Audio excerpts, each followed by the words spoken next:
Nina mambo kadhaa ya kuzungumza hapa kwa ajili ya taifa letu zuri. Mimi ninayeongea hapa naitwa Mchungaji Dickson Cornel Kabigumila. Ni raia wa Tanzania kabisa. Mimi ni Mnyambo. Watu wanatuita Wahaya, lakini sisi ni Wanyambo, tunatokea wilaya ya Karagwe. Kwa hiyo sisi ni wa Tanzania kabisa kitambo, tumezaliwa hapa. Bodi hia.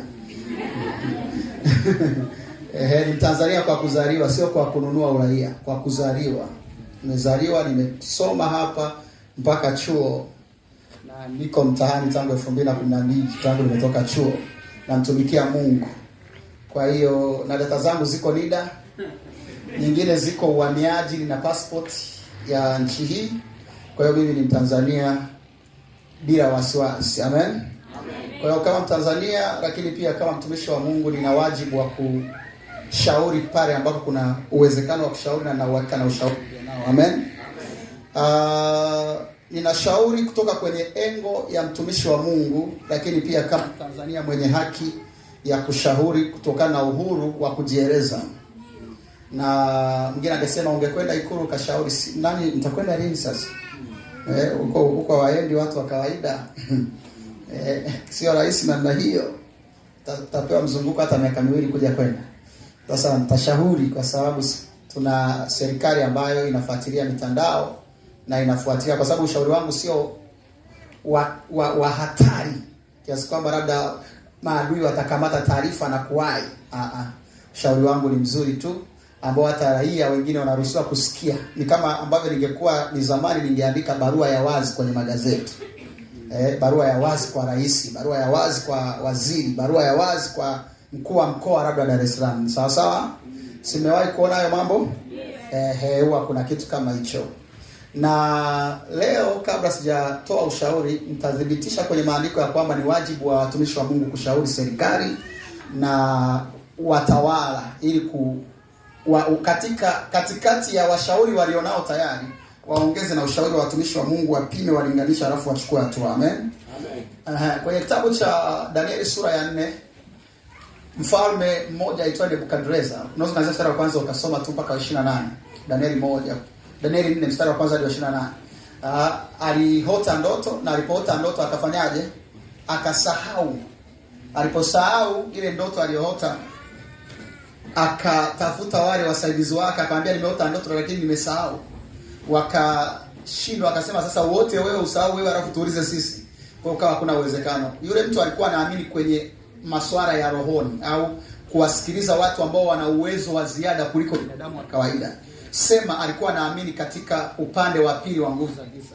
Akawaita wasoma vitabu, wasoma nyota, wanajimu na watu wa namna hiyo ili waweze kumwambia ameota nini kwanza, kwa sababu ameota amesahau. Alafu 2 wampe tafsiri ya hiyo ndoto endapo wataweza kuisema ameota nini. Tunakwenda sasa. Kwa hiyo wakaitwa na wakashindwa. Baada ya hapo wakaitwa watumishi wa Mungu watatu, Shadrach, Meshach na Abednego. Watumishi wa Mungu wanaitwa dakika za mwisho, huwa hatuiti mapema. Na sisi sasa kwa zama hizi hatusubiri watuite. Wale ambao tuliwaamini waende kutusemea wamesha kuwa waoga. Wale ambao tuliwatarajia maaskofu wetu wakubwa wanakula vizuri na serikali, waoga. Huo ndio ukweli. Huo ndio ukweli. Wanajificha kwenye kichaka cha Warumi 13 kuanzia mstari wa kwanza ya kwamba itiini mamlaka, kwa sababu hakuna mamlaka isiyotoka kwa Mungu. Na mimi sina shaka na hilo, na ni kweli. Lakini pale mamlaka inapofanya kitu ambacho ni kinyume na Mungu, hatuwezi kuitii direct, lazima tuisahihishe, tuirekebishe, tuielekeze ielekee wapi ili tuendelee kuitii kwa upendo na kwa unyenyekevu. Sema amen. Sasa wazee wetu wameshindwa kuelezea mambo ya muhimu. Matokeo yake imetokea ni kwamba kila mtu anasimama anazungumza. Anasimama Askofu Gwajima anazungumza, na mimi namuunga mkono, sijifichi, namuunga mkono. Usipige makofi, namuunga mkono, mimi namuunga mkono. Ingawa simfahamu na wala sina urafiki, sina hata namba yake ya simu, lakini namuunga mkono. Namuunga mkono kwa sababu anazungumza na familia yake, na mimi nikienda YouTube nakuta anazungumza na familia yake, naona kama vina mantiki hivi. Kwa hiyo na mimi naviunga mkono. Amen. Kwa hiyo namuunga mkono. Lakini naona wengine wanazungumza, wahubiri wengine wengi tu, sitaki wataja ili kwa hiyo kwenye matata. Serikali itakwisha waona, TCRA ndio kazi yao hiyo. Itakwisha waona. Sasa ni kwa sababu hatuna sauti moja ya kuweza kushauri, kwa sababu baba zetu, maaskofu wetu, CCT wengi ni waoga, hawataki kusema ukweli. Anatokea mtu mmoja anasema kwa niaba ya wa Pentecost mimi naomba nije nizungumze. Sio hatujamtuma sisi wa CCT. Hajatuma na CCT nzima, amekuja yeye mmoja. Alafu kwa kuwa anatoka upande wa CCT au teki, basi inaonekana teki nzima imeamua, CCT nzima imeamua, au CCT nzima imeamua, kitu ambacho sio kweli. Sasa mimi nashauri, kwa sababu tumeshindwa kuwa na uwezo wa CCT kutoa maoni kwa ruhusa kwamba CCT tuseme, kwa sababu wameshaona kwamba haiwezekani na watu wanasema moja, na mimi naomba niongezeke katikati ya washauri. Amen. Amen. Na huu shauri utakwenda kila mahali, utakwenda viral. Sema amen. Amen. Nilisema hivi wiki iliyopita kwenye ile video ya last week, imekwenda na watu 48,000 sasa. Wameshaangalia watu 48,000 ndani ya siku 6. Kwa hiyo ni lazima iende mbali. Yaani ile mjibu bado yuko 10,000. Nilisema itakwenda mara nyingi zaidi ya iliyotangulia. Sema speed ya Elia. Speed ya Elia. Ahabu anatangulia, unakuja nyuma unampita. Sema. Sasa kwa mjibu wa Danieli hiyo sura ya 4, waliitwa watumishi wa Mungu walete suluhu, kwa sababu ile jambo lilikuwa ni complicated, na walichokifanya wakamwomba Bwana na wakaja na nini? Na suluhu. Hata sisi tunaombea nchi sana, ndio maana tunaweza tukaja na masuluhisho. Sisi tunaomba, tuombi kwa sababu chanjo zimekuja, tunaomba hata kabla chanjo hazijaja. Kuombea nchi ni sehemu ya agizo la Timotheo wa kwanza sura ya 2 mstari wa 1 hadi wa 3. Basi kabla ya mambo yote nataka dua na sala na maombi na maombezi ifanyike kwa ajili ya wakuu na wenye mamlaka na kwa ajili ya watu wote. Ndio maandiko yanatuagiza tuombe. Sasa tuombe kwa sababu ya majanga. Tulikuwa tunaomba kabla, ndio maana tuna uwezo wa kuzungumza. Kwa sababu tunajua ambavyo wengine hawajui. Tunaona ambavyo wengine hawafanyi nini? Hawaoni. Sasa huo ni mfano mmoja. Mfano mwingine ni Wafalme wa Pili sura ya 3. Wafalme wa Pili sura ya 3 kuna mfalme anaitwa Yehoshafati na mfalme mwingine anaitwa Ahabu. Walikuwa wanataka kwenda vitani, lakini wanakwenda kupigana na jeshi ambalo ni kubwa kuliko uwezo wao, kama ambavyo serikali imekiri ya kwamba corona ina uwezo kuliko uwezo wao. Kuna anayekataa? Serikali imewahi kuadmit kwamba corona inaiweza. Ilisema ni janga la dunia. Sisi sio kisiwa. Hatuiwezi. Twende na dunia, maana yake sisi wenyewe hatuwezi. Sio? Kwa hiyo sasa serikali inapokutana na changamoto ambazo haiwezi, ndio mahali ambapo watumishi wa Mungu tunatokea kuleta masuluhisho. Sema amen. Kwa sababu sisi sio waongo. Mimi sijawahi kuahidi rami nikashindwa kuileta. Kwa hiyo Mungu lazima ataniambia tu. Mungu anakaa na watu wa kweli. Mungu akai na wanasiasa. Uwezo kawaambia watu barabara ataitengeneza sasa. Hamkunielewa, niongezeni miaka. Mungu ataongea na wewe saa ngapi? Leo unaongea group, kesho kijana. Leo chanjo ni mbaya, ina madhara, wamesimamisha, leo unasema twende.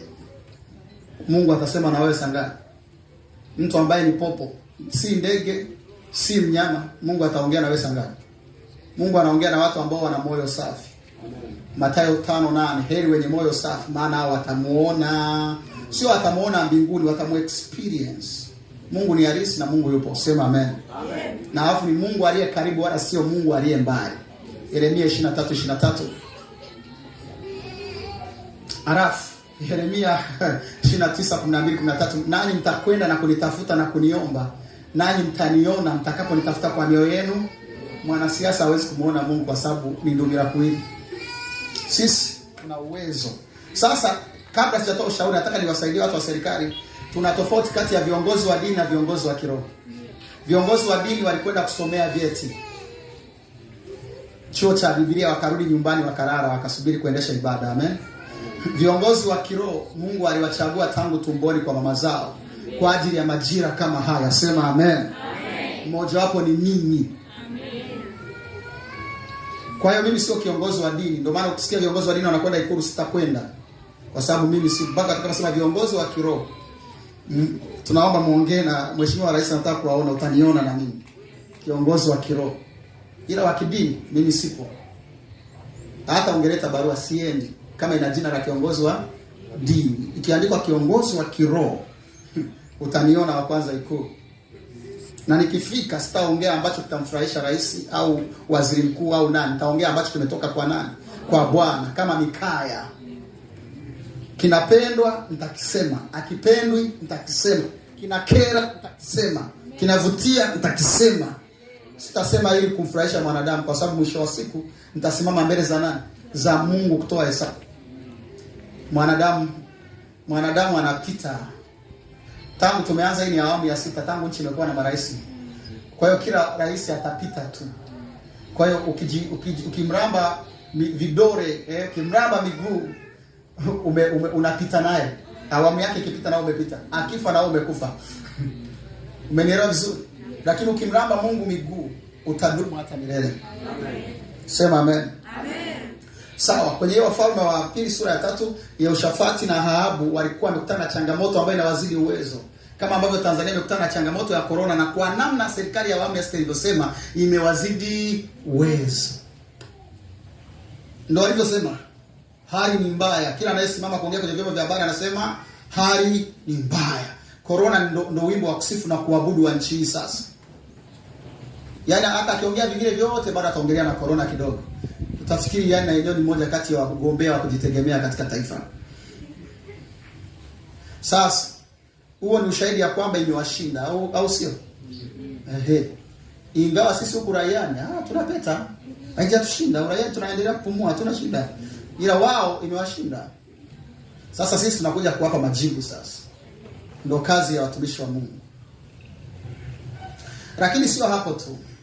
Mfano mwingine ni wakati Ahabu amefanya maamuzi ya kuchukua kiwanja cha Naboth Myezreeli. Mtumishi wa Mungu alikwenda kusema naye, sawa, kuhusu Mungu alichoamua kuhusu yeye na familia yake. Lakini sio hapo tu. Wakati Daudi amechukua mke wa Uria, Bathsheba, na kulala naye, alafu akamua Uria ili kuficha siri.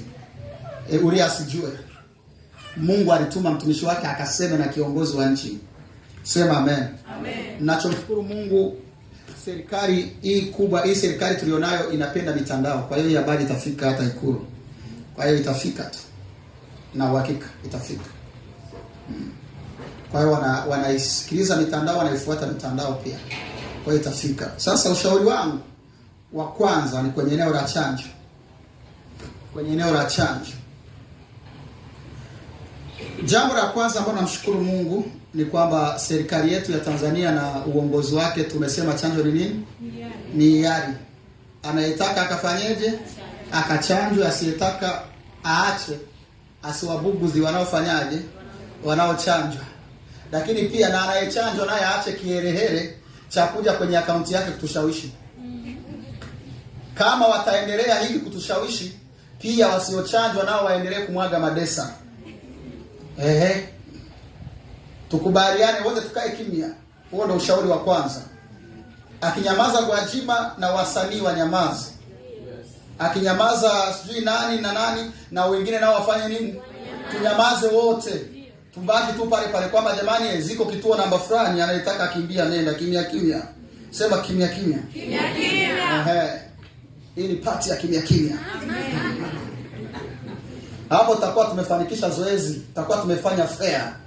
Nje ya hapo, wewe utoke zako huko, mimi nimemaliza, ni afisa elimu nimemaliza, walimu wote na washauri. Wewe tangu lini ukawa afisa habari wa maisha yangu? Tangu lini umeanza kunishauri? Mbona unishauri chakula nyumbani? Au nyumba nikae hipi, ya tope au ya tofali? Na nishauri kwenye dawa na matibabu. Wewe kama nani? Kwa hiyo kama tunaongea, serikali ikiamua inyamaze kote, tuache. Watu wakichanjwa zikaishwa, zikahitaji ziletwe zingine, watu waendelee kuchanjwa kimya. Kama zimedoda ziendelee kudoda kimya kimya. Tukubali tu ukweli, si ndio hiari? Nje hapo huo sio hiari. Maana yake ni kutaka upande mmoja, yani sawa na wewe ni refa, alafu na timu yako tayari pale. Hata wakinawa wanawaambia sijaona, peta. Wewe That's not right. Kwa sababu hiari hii imeshatengeneza makundi mangapi? Wanaokubali na wasiokubali. Sasa bahati mbaya wanaokubali wao wako huru, hawapotoshi jamii. Ila wanaokataa wanapotosha jamii. Hii sio sawa, naomba tulifanyie kazi kwa sababu itagawa nchi na haitakuwa jema, haitakuwa na baraka kwa watu. Tutaendelea kuwakamata watu, tutawafunga, wataisha mtaani kama hivyo. Kwa sababu hiyo sio silaha ya ushindi. Kwa sababu mwisho wa siku utakuta anayekuja kumkamata naye hapendi. Itafika zamu yake naye atakamatwa na nani? Sio mimi hapo jana. Utamtuma mtu amshughulikia, amnyamazishe mtu. Itafika hatua naye atasema nilikufanya makosa kumnyamazisha, ataanza kusema na yeye. Sasa utafanyaje sasa? Kwa cha kufanya hapa, kama ambavyo tulichukua mrengo wa hiari, endelee kuwa hiari kwa namna ambayo haina kampeni kote au iwe kana kampeni kote. Tukubali kote. Kama wote tuende TBC, tukitoka waliosema tufanye, wanafuata ambao wanasema tufanye. Alafu mwananchi achague sasa. Sio sasa anakuja wanaosema tufanye tu. Anamwaga madesa, alafu anasimama mtumishi wa Mungu anaongelea kanisani kwake. Alafu watu wanasema mkamateni. Anapotosha. Upotofu una pande mbili. Kuna upotoshaji kwa ajili ya chanya na upotoshaji kwa ajili ya hasi. Tukamate wote. Tukamate wote wanaoweka mitandaoni, mimi tayari nina wiki sasa, sina hata mafua, sitikisiki, sitetemeki. Nani kakuuliza unatetemeka? Nani kakuuliza una mafua? Sina homa, damu haijaganda. Nani kakuuliza mbona unajishtukia? Huo ni ushauri. Kwa kama tumeamua kuwa tuwe fair sasa, tuache kote au turuhusiwe kote. Ndio maana ya demokrasia, ndio maana ya uhuru wa kujieleza. As long uvunji katiba ya nini? Ya nchi. Hii nchi yetu usije kafikiri kwamba ni kama Rwanda au Kenya au hii nchi ni very special. Hakuna Tanzania nyingi, hakuna nchi kama Tanzania. Ndio maana Tanzania ni Tanzania wala sio Marekani. Uwezo ukasema tu hakuna mtu ataweza kufanya watu wanyamaze milele, haiwezekani. Yaani utamnyamazisha huyu, kesho atainuka yule ambaye kumtarajia. Unamnyamazisha kumbe na yule naye kuna wengine wako wengi nyuma yake.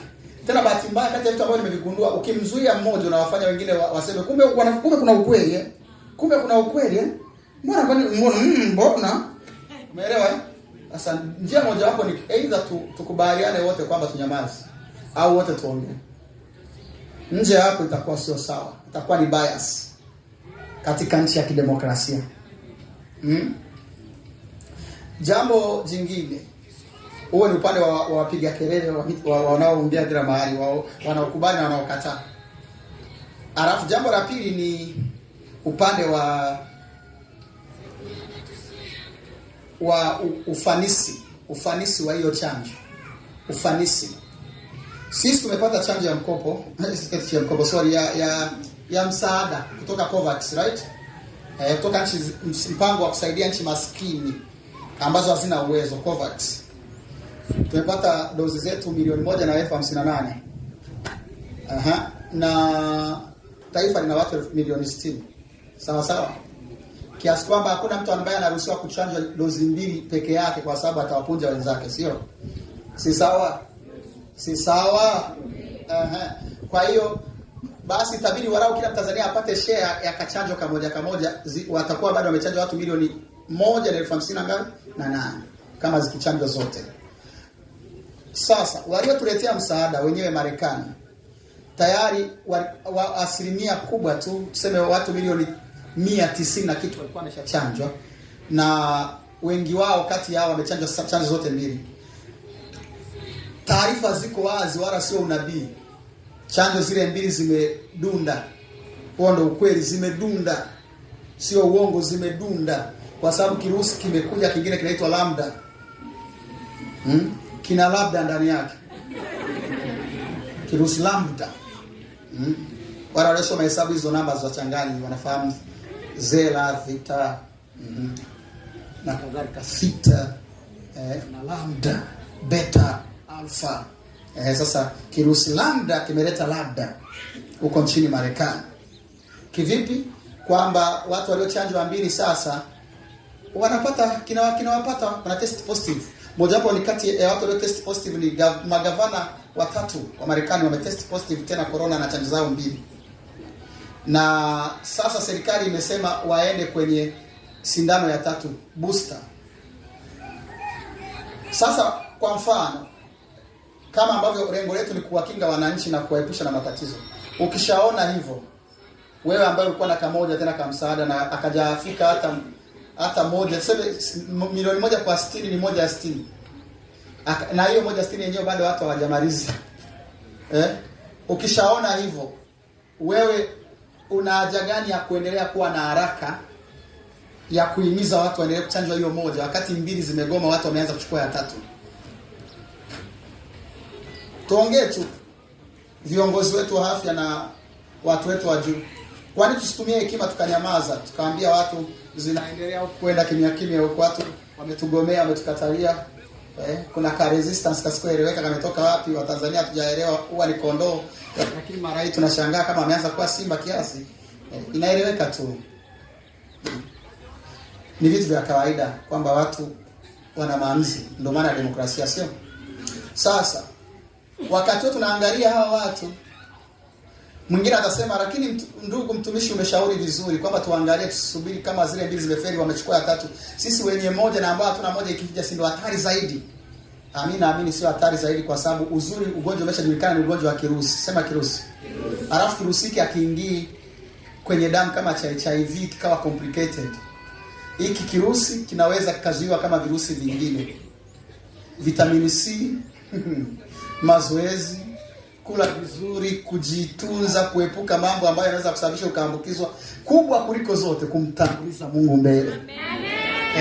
Babarao hiyo. Hiyo inaitwa kumtanguliza Mungu nini? Kama ambavyo Mungu alituvusha wimbi la kwanza na la pili, anaweza na hili, na hata yaje mawimbi 10, mawimbi yote huwa yanapiga magoti mbele za Mungu. Huo ndio utaratibu. Mungu ni mkubwa kuliko mawimbi, ameyaumba mawimbi, ameviumba vimelea na anaweza akavicontrol. Kwa hiyo tusijaribu kupuuza nafasi ya Mungu.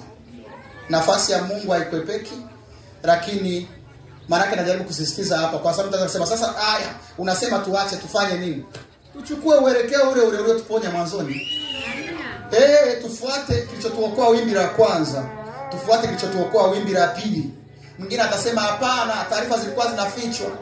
Jamani, naomba niendelee kushauri serikali, naendelea kushauri tuwakamate wale mashabiki wote wa Simba na Yanga, wale ambao wanaonekana pale, au niwataja ni majina mwakamata vizuri. Mimi nafuatilia vitu sana. Wale mashabiki wa Simba na Yanga, wale ambao wakosani mechi hata moja, ziwe za daa za mikoani za wapi, wale wote wakamateni, waulize vipi, mliwahi kuumwa lini? Maana sijawahi kuona wamekosa mechi. Wao ni ushahidi wa kuumwa. Na basi kama waliumwa walipona bila nini? Bila chanjo. Kwa maana yake huu ni ugonjwa ambao kuna uwezekano wa kinga ya mwili jumlisha nidhamu jumlisha uwepo wa Mungu tunaweza tukaushinda kabisa bila wasiwasi. Kwa hiyo tusikimbizane kwenye teknolojia. Mtu anasema tufuate sayansi. Sayansi sio ujinga, sayansi ni uwezo wa kutumia akili. Kama hayo mengine nje ya chanjo yalitoa matokeo chanya, kwa nini sasa tuame haraka kutoka upande huu? Tuone tuzidiwe kwanza kama kuna uwezekano. Haya ni mambo ya muhimu sana ya kuongea, kwa sababu tusipoongea nani ataongea sasa? Watu wote wanaogopa. Kingine serikali, naomba nisikie, watu wanaogopa kuongea kwa sababu wanaogopa kwamba wakiongea watapotea. Mimi niseme kwa unyenyekevu wote, sipotei mimi. Nina Mungu mimi. Damu yangu ni nzito, haitamwagwa na mwanadamu. Yaani kama kuna kweli hao wapotezaji ambao wanaipaka matope serikali. Yaani kuna mtu anajitokeza, mpumbavu mmoja kaangalia clip kama hii, anakwenda kuja na kuua hii serikali, sema wamemuua serikali ya CCM. Mimi hakuna atakayeniua mimi. Narudia, hayupo. Hawa ametoka nje, hakuna wa kuniua mimi. Mimi sifi na mkono wa mwanadamu, kwa sababu hakuna aliyeleta duniani mimi. Ninawajibika kwa mmoja tu ambaye uhai wangu umefichwa kwake. Wakolosai 3:1-3. Yatafakarini yaliyo juu, Kristo aliko, kwa sababu mlikufa na uhai wenu umefichwa pamoja na uhai wa Kristo ndani ya nani? Ndani ya Mungu. Yohana 14:19. Neno la Mungu liko wazi. Yesu anasema kwa kuwa mimi ni hai, ninyi nanyi mtakuwa hai. Hakuna mtu wewe. Sasa serikali, naomba mliangalie na hili. Waache watu waongee. Ili mradi wavunje sheria ya nchi. Waongee, au kama sio hivyo basi tunyamazishane wote. Asiongee yule na yule, asiongee na yule, asiongee wote, tuwe mabubu. Alafu kimya kimya tu tunaletea tu takwimu, afika 600,000. Umefika milioni. Zimeingizwa nyingine, zinaendelea vizuri. Basi inatosha. Alafu kingine cha mwisho, tuwasaidie viongozi wetu waache kuleta taharuki kwenye jamii. Kwa sababu mtasema Gwajima analeta taharuki, anapotosha. Swali linalokuja, inakera kwa sababu mtu unamuona mkuu wa mkoa kila siku ni mzima, hajaumwa. Hii ni mwezi wa pili wao watatu wanapigia kelele, jamani ni hatari kifo hicho. Yeye hajafa. Alafu anataka tuhamisha sisi tuogope kufa wakati hajafa. Akifa taogopa bila kuambiwa. Kwa hiyo cha kufanya, wewe zungumza tu, kila taasisi ichukue tahadhari. Kila mmoja afanye sehemu yake. Alafu uhai wa mtu tumwachie Mungu tusaidie. Kila mmoja afanye sehemu yake, alafu mengine tuyaache kwenye mikono ya nani? Ya Mungu. Nje ya hapo, naomba niseme serikali kama angalizo, itafika mahali ninavyojua mimi, tukiendelea kuminyana na kutesana na kusumbuana, itafika mahali Watanzania watakuwa wanamfuatilia nani kachanjwa. So Cecilia John kachanjwa, ni jirani yangu namjua. Wanakuwa wanaangalia kila asubuhi, anakwenda kumsalimia, umeamkaje? Leo siwezi kuinuka. Wanaandika chini, leo hakuweza kuinuka. Kesho anarudi vipi? Yani kwa kweli nahisi ganzi. Wanaandika ganzi. Kwa hiyo itakuja kufanya zoezi liwe gumu na litasababisha serikali ichukiwe. Sasa kufanya, tuchukue hii hekima tuwe kwenye matendo. Alafu Mungu ataisaidia nchi yetu. Kila mmoja ana uchungu na nchi. Mimi sijawahi kuwa mwanasiasa na sitaki na sina kadi. Kama kuna chama kina kadi yangu kinitambulishe kwamba wewe ni wa kwetu, ni muongo. Mimi sitaki siasa na siipendi, siamini siasa. Mimi naamini kwenye uongozi, siamini kwenye siasa. Uongozi na siasa ni vitu viwili tofauti. Siasa ni uongo na kudanganya watu kwa vitu ambavyo unajua hutafanya. Ila uongozi ni kusimamia kile ambacho kitaleta matunda ya wengi, hata kama kwa muda fulani hawatapata raha wanayoitaka. Unaelewa kitu?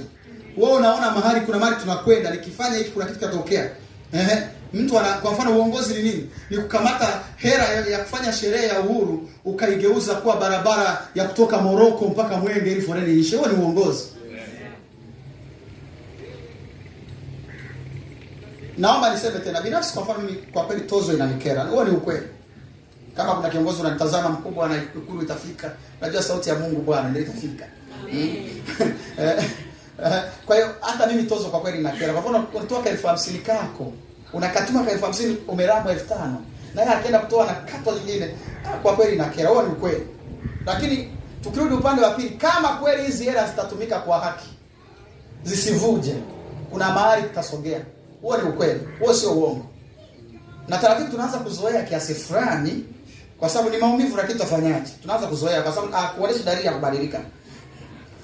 Endapo itafanywa hivyo na kweli mkadeliver, barabara zikaonekana, mahospitali yakawa na dawa, watu ajira zikapatikana za madaktari wapya, manesi wapya, kutoka kwenye hela zetu za tozo, hakuna atakaye kuuliza kwa sababu hiyo hela yake ndio itasababisha daktari apatikane, nesi apatikane. Hakuna atakaye kuuliza, watu watazoea. Lakini usiendelee kuongea alafu atuone unafungua chochote. Kazi ionekane kama matokeo ya nini? Ukisema tumekusanya milioni 48, basi tuoneshe hata madarasa 50 yaliyojengwa na hizo milioni 48. Alafu sema shule fulani ilikuwa ina madarasa kadhaa, watu wanasoma kwa awamu, sasa wanakuja wote. Alafu uone mtu kama atauliza tozo. Ila tukiendelea kufanya siasa kwenye fedha za watu na tusifanye uongozi, watu watatuchukia. Na nafanya watu wataanza kuona chama ndio kibaya, kumbe sio chama, ni mtu, ni watu wachache. Watu wataanza kuona rais ni mbaya, kumbe sio yeye, ni watu ambao hawatendi kazi. Kwa hiyo kama tunaamua kuchukua hela za watu, tusifanyie kile ambacho tumekusudia, na tuwe tunaripoti kwa watu waliochukua hela zao. Kwa sababu hata mimi nikichukua hela kwa mzazi lazima niseme nimefanyia nini. Nikichukua hela, hata mtoto akichukua hela kwangu lazima nimuulize nini na nini, niletee hesabu. Kwa nini ninyi mnataka mchukua halafu tusiwaulize? Tuleteeni matumizi, tuleteeni imefanya nini. Halafu muone, tutakubali kutukata tu, haina shida. Haya, tumeanza za kwenye ruku sasa za majengo. Tuone kazi, tulipeni kazi iendelee. Sema kazi iendelee. Kazi iendelee. Sio kazi iendelee, yani miradi ionekane. Ndio maana ya kazi iendelee. Sio kazi iendelee. Kazi iendelee tuone. Kuna daraja lilikuwa alipitiki la mbao la miti. Kama kuna jamaa mmoja niona alizindua daraja cha miti pale. Hapa sijui Fakara sijui wapi. Milioni 30 ngapi. Basi tuone daraja la chuma limesimama. Alafu tuseme kwa kweli tozo zimefanya kazi. Ukifanya hivyo wala hakuna shida. Wote tuko tayari kuumia. Mbona tunatumia hela kula chips na nyama na kuku? Hatutakuuliza, lakini tuone kazi, tuone matokeo. Tuone ajira. Kuna watu wameajiriwa kutoka kwenye hizo. Kuna ajira 10,000 na mshahara wao ni hizo. Safi. Chukua. Kwa sababu huko kuna kaka yangu ataajiriwa, kuna mshirika wangu ataajiriwa. Si nitakuwa na shida, sitarudi kupitia zaka. Haina shida. Lakini mkichukua alafu mkakaa kimya mnakuja kutusomea matangazo tu. Tumefikisha bilioni 48. That is not fair at all. Mwingine atasema tulikuwa tunataka kufanya hivyo, umetuwahi mbele. Wewe kama nani? Dalili hazionyeshi. Ndio ukweli. Wewe kwani unakusanya hela ya nini? Si uweke kwenye matendo? Wewe kwenye matendo alafu tuoneshe madarasa, tuoneshe mashule, tuoneshe hospitali ambayo imeongeza madaktari. Kwa sababu ndio kitu ambacho kati ya vitu ambavyo vilikuwa ni vizuri wakati uliopita ilikuwa ni watu walikuwa na kitu wanaita matokeo chanya. Matokeo chanya. Unaona kabisa hiki kimefanyika, hiki kimefanyika, hiki kimefanyika. Na tuonesheni wala ina shida afu tupe mchanganuo kwamba hizo ndo zile bilioni 48 tulizokata kwa mwezi huu au kwa miezi miwili. Wala haina shida. Tutakuwa tunaelewa na tutaanza kuzitoa kwa moyo kabisa. Tena tutahamasishana turudi huku tuache kuenda benki. Sasa kwa sababu sasa hivi serikali hata niwaambie tumekimbilia benki sisi. Tuko benki sasa hivi. Yaani huku mawakala wanateseka. Mawakala wanasafa hawapati hela. Tumekimbilia huku nani akakata. Tunakimbilia benki benki naweka bure wakati wa kutoa tu ndo ambapo mtu atakata. Kwa hiyo nimeepuka kukatwa mara mbili. Umeona sasa? Kwa sasa tuone namna nzuri ya kuweza kulifanyia kazi hili. Na uzuri nimesemea kwenye uwepo wa Mungu. Kwa ushauri huu niliotoa, cha kwanza nimetoka kwenye uwepo wa Mungu. Hebu amurike washirika ili ionekane si akasema anaongea peke yake. Waamurike vizuri, waheshimiwa waone. Tulikuwa kanisani. Sisi kaonekana huyu jamaa aliedit. Sija-edit au nije mbele ya washirika. Sija-edit, niko hapa. Sija-edit. Nimulikie na huku. Sija-edit. Nyie ni wewe umeeditiwa. Wewe umeeditiwa? Ilikuwa ni ibada. Kwa hiyo tafadhali tusifuatane mambo ya ibadani. Usinitafute nilikuwa wapi? Watu tusipangiane cha kuongea ibadani, ibada nimeongea kwa ajili ya taifa. Amen. Maliza hiyo clip.